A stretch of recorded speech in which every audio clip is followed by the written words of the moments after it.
Kembali lagi kita update terkait dengan kasus Subang. Ada keterangan terbaru dari salah satu tersangka yang belum ditahan adalah Arigi di sejumlah media cetak. Ini tepatnya adalah dari YouTube channel ya. Ada beberapa teman yang berasal dari kawasan Jawa Barat itu mengirimkan rekaman pada saat Arigi ngobrol dengan salah satu konten kreator ini tentang HP yang katanya dia sudah jual. Ini adalah mengenai isu bahwa dari Arigi dan juga timnya merasa bahwa mereka dirugikan oleh Polda Jawa Barat. Dirugikan adalah ada salah satu barang bukti yang ini adalah berupa foto dan juga kayak status Arigi yang diklaim dia buat pada saat tanggal 17 Agustus 2021 di malam kejadian ataupun juga dini hari di tanggal 18 Agustus tersebut yang dikatakan bahwa itu katanya hilang oleh penyidik. Ini aku coba dengarkan baik-baik rekamannya, maksudnya adalah seperti apa. Menurut versinya Arigi bahwa dia ini sudah menyerahkan rekaman foto yang katanya itu dia yang mengambil di malam kejadian bersama teman-temannya. Adalah yang main game bersama, Fadil dan juga Ramdan. Bahkan juga ada tulisan status di HP-nya yang bilang dia sedang mencari partner untuk main mabar ya, main bareng games dengan 5 orang karena baru ada 3 dan masih cari beberapa orang lagi. Nah, kemudian hal tersebut, foto-foto tersebut di-capture dan diserahkan ke Polda Jawa Barat, ke penyidik tepatnya. Tetapi pas dilakukan cross-check lagi menurut Arigi, ini sudah hilang katanya fotonya. Terus pada saat ditanya, ya sudah kalau hilang kan gampang, handphonenya bisa dilihat aja lagi apakah benar atau tidak. Kemudian aku dengarkan di sini, Arigi bilang bahwa handphonenya itu ternyata sudah dia jual. Oke, alasannya saat dia menjual handphone tersebut yang dijadikan alat untuk mengambil beberapa gambar dan juga status yang diserahkan ke penyidik, alasannya karena HP tersebut sudah mulai rusak, jadi daripada rusak semuanya mendingan dijual. Agak sulit ya, terlalu banyak kebetulan gitu, karena kan I don't know exactly, karena menurut Arigi pun bilang, saya tidak menyangka karena saya bakal berada di posisi ini. Kalau saya tahu bakal seperti ini, saya tidak akan menjual handphone tersebut. Tetapi apakah tidak ada list ya atau ingat HP itu dijualnya kemana? Agak sulit ya bagi aku untuk percaya kalau kita menjual barang sekecil ataupun semurah apapun, apalagi ya kita tahu kan profesi Arigi juga di counter jualan handphone dan pulsa, mungkin sudah terlalu banyak proses jual beli jadi dia lupa ke siapa. Tetapi kalau secara masyarakat umum, manusia biasa pada umumnya, misalnya kita dulu waktu zaman SMP atau SMA atau bahkan kuliah deh, kita punya handphone, kayak aku dulu punya handphone Motorola yang zaman dulu tuh yang kecil banget, itu aku jual ke temenku gitu. Aku pun masih ingat temennya siapa yang aku jual.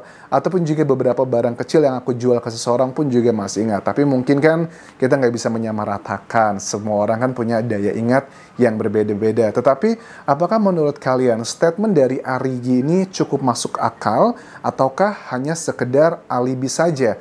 Tentunya di kasus ini bukan cuma netizen, konten kreator pun juga sudah terbagi menjadi berbagai macam cabang. Ada yang percaya, ada yang tidak percaya. Itu adalah hak kita semua ya.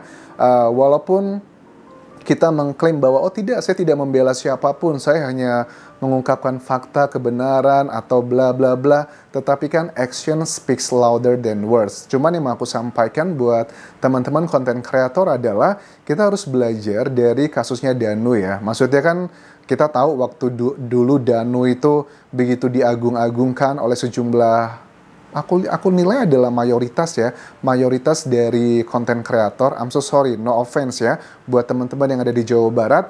Dan aku pun juga memaklumi hal tersebut karena memang itu sulit untuk di-deny. Dari situ kan kita bisa belajar. Waktu itu dulu banyak sekali yang mengatakan Danu itu lugu, tidak berpendidikan, kategorinya ekonomi pas-pasan, tampangnya itu nggak punya dosa dan sebagainya. Tapi kan pada akhirnya dia mengakui bahwa dia adalah bagian dari para pelaku. Kemudian mengenai Arigi, Abi dan juga Mimin, jujur dari awal pun aku juga sebenarnya kalau aku lihat dari awal-awal, kalian bisa cek dari video-video di YouTubeku, aku termasuk yang tidak yakin bahwa mereka ini terlibat. Tapi karena memang tidak ada temuan alat bukti saat itu yang merujuk ke mereka. Tetapi kalau untuk Yosef, bisa cek di playlist YouTubeku, memang dari awal sudah sangat mencurigakan dengan temuan beberapa alat bukti. Salah satunya adalah 2 noda merah, kemudian keterangannya yang tidak konsisten, berubah-ubah. Danu pun juga sama. Dari awal aku sangat curiga dengan Danu. Ada banyak hal, salah satunya adalah puntung rokok, kemudian luka di kaki. Kalau kalian tidak percaya, ceklah di playlist YouTube ini. Tetapi tujuan aku membahas ini adalah, ya kalian boleh saja punya keyakinan membela para tersangka dengan alibi dan juga alasan masing-masing.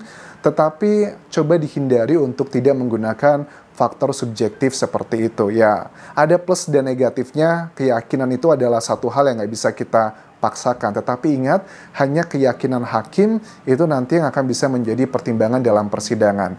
Mengenai handphone yang sudah dijual oleh Arigi dan penyidik katanya sudah tidak punya lagi, ada sebagian netizen yang berpikir ini kayaknya kesannya nih, kita kan baru mendengar dari pihaknya Arigi. Kita belum mendengar dari pihak Polda Jawa Barat.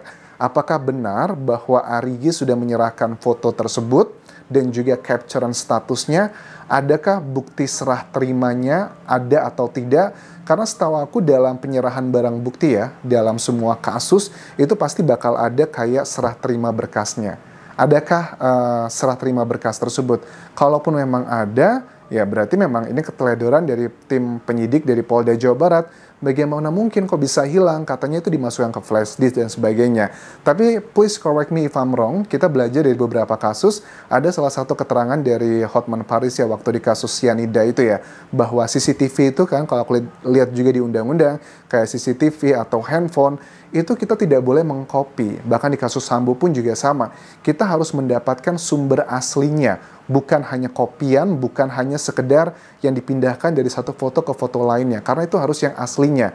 Nah, agak unik karena dengan Arigi, Abi, dan juga Mimin, mereka ini kan sudah mendapatkan pendampingan pengacara ya dari awal. Yosef itu dari awal beberapa hari setelah terjadinya peristiwa itu langsung ada pengacara. Begitupun juga otomatis untuk Mimin, Abi, dan juga Arigi. Dengan banyaknya tim pengacara tersebut, masa sih mereka tidak paham akan dunia hukum yang justru bahwa wah ini akan menguatkan kita ini nanti. Gambar ini, status ini akan menguatkan tim kita dalam persidangan nanti. Tetapi kok malah HP-nya itu dijual? Bukankah harga HP second pun juga, ya mungkin setiap orang kan subjektif ya, angkanya pasti juga kecil bagi kalian, belum tentu kecil bagi orang lain. Begitupun juga sebaliknya, besar bagi kalian, belum tentu besar bagi orang lain. Tetapi kan ini, dengan mereka sudah ada tim kuasa hukum, ada bagian yang akan meringankan mereka. Apakah masuk akal gitu handphonenya itu dijual? Well, tentunya tetap kalau yang sudah yakin bahwa mereka tidak bersalah, mereka akan tetap fokus pada masing-masing. Tetapi buat kalian yang sudah yakin bahwa mereka adalah bagiannya juga, ya kalian tetap akan teryakinkan, tidak tergoyangkan dengan bagian ini. Nah, ada beberapa narasi yang aku lihat bahwa sebagian netizen ataupun juga konten kreator ataupun juga pengamat kasus Subang ataupun juga sebagian media yang melihat dengan tidak ditahannya ketiga tersangka Abi, Arigi, dan juga Mimin adalah bentuk dari masih ada potensi keraguan, kelemahan dari alat bukti yang telah dikumpulkan oleh Polda Jawa Barat. Ada sebagian berpikir begini, ya sudah Pak, kalau memang mereka itu sudah yakin adalah pelakunya, kenapa nggak ditahan? Hanya Danu dan juga Yosef yang ditahan. Padahal kalau kita lihat dari hasil pra-peradilan, di mana ini menjadi alasan yang sangat kuat lagi, sudah nggak bisa lagi kan dari kuasa hukum Mimin, Abi, Arigi, menggoyang-goyang lagi penetapan tersangka karena sudah ada putusan dari hakim di pra-peradilan bahwa Polda Jawa Barat sudah benar, sudah sesuai dengan undang-undang, bahwa telah ada 2 alat bukti untuk menetapkan 3 orang ini sebagai tersangka. Dengan adanya putusan tersebut, harusnya secara logika, ya sudah langsung ditahan aja. Jadi ada 2 possibility kalau menurut aku yang cukup tinggi. Yang pertama sih, kalau ada yang bilang itu adalah salah satu bentuk kelemahan dari konten alat bukti yang nggak kuat, aku tidak setuju sih. Menurut aku, kenapa mereka tidak ditahan, ini adalah bagian dari strategi penyidik atau dari Polda Jawa Barat. Dengan mereka melakukan banyak hal, misalnya berbicara di sosial media atau media massa, ini akan ada dua hal yang terjadi. Pertama, hal positif untuk mereka adalah semakin banyak mereka berbicara dan meyakinkan, semakin banyak juga peluang mereka untuk meyakinkan netizen dan juga masyarakat bahwa mereka tidak bersalah. Itu yang pertama. Aku harus mengakui memang sudah banyak sekali mereka yang teryakinkan bahwa Abi Arigi Mimin bukanlah pelakunya.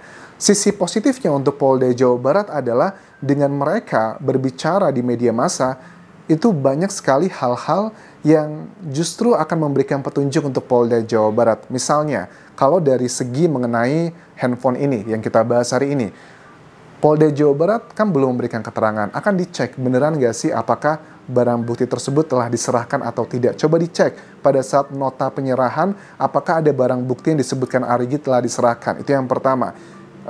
Untuk melakukan tim cross check. Kalau memang ini nggak benar, berarti ada sesuatu hal yang disembunyikan. Terus yang kedua, mengenai isu SIM C menjadi SIM A dari salah satu tersangka, yakni adalah Abi. Dia mau buat SIM C, tapi malah jadinya SIM A. Bahkan sudah 5 tahun expired pun masih di-extend lagi dengan alasan yang telah disampaikan.